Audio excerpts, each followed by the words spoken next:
Nos pêcheurs européens, ils sont soumis à tout un tas de contraintes. Alors évidemment, on connaît bien l'inflation, le prix du carburant, mais il y a aussi des contraintes réglementaires. Le consommateur européen, il veut manger du poisson qui est pêché de façon durable. Et donc, on met en place des systèmes de contrôle avec des positionnements satellites, avec parfois des caméras à bord. C'est compliqué pour les pêcheurs de s'adapter. Et puis, il y a les fameux quotas. Ils ne peuvent pas pêcher plus qu'une certaine quantité par an, de façon à ce que le poisson puisse se renouveler. Et puis enfin, il y a la protection des écosystèmes. Et parfois, c'est remettre en cause des pratiques qui sont très anciennes, mais qui effectivement peuvent avoir un impact. Donc c'est à toutes ces questions que nos pêcheurs doivent répondre tout en continuant à nous alimenter en poissons parce que nous sommes demandeurs. Ils font face finalement à une concurrence de pays comme la Chine qui n'ont pas du tout les mêmes règles.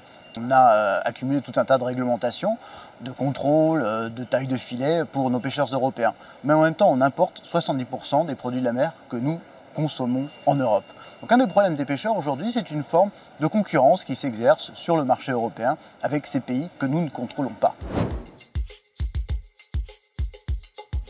L'Union européenne interdit tout simplement que nous importions du poisson qui a été pêché par un navire convaincu de pêche illégale. La pêche illégale ou illicite, non déclarée, non réglementée, c'est toute cette pêche qui se fait un peu sous les radars. C'est ce navire qui éteint son système de géolocalisation et qui va pêcher du poisson sans le déclarer, qui ne respecte pas les fameux quotas qui sont censés permettre une pêche durable.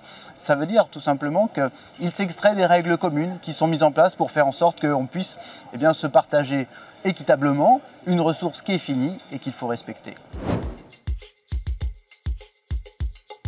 C'est aujourd'hui entre 20 et 30% de la pêche totale dans le monde. C'est un phénomène qui n'est pas du tout marginal et il est absolument essentiel que, ici dans l'Union européenne, nous puissions empêcher le plus possible ces poissons, ces produits de la mer d'arriver dans les assiettes des consommateurs européens.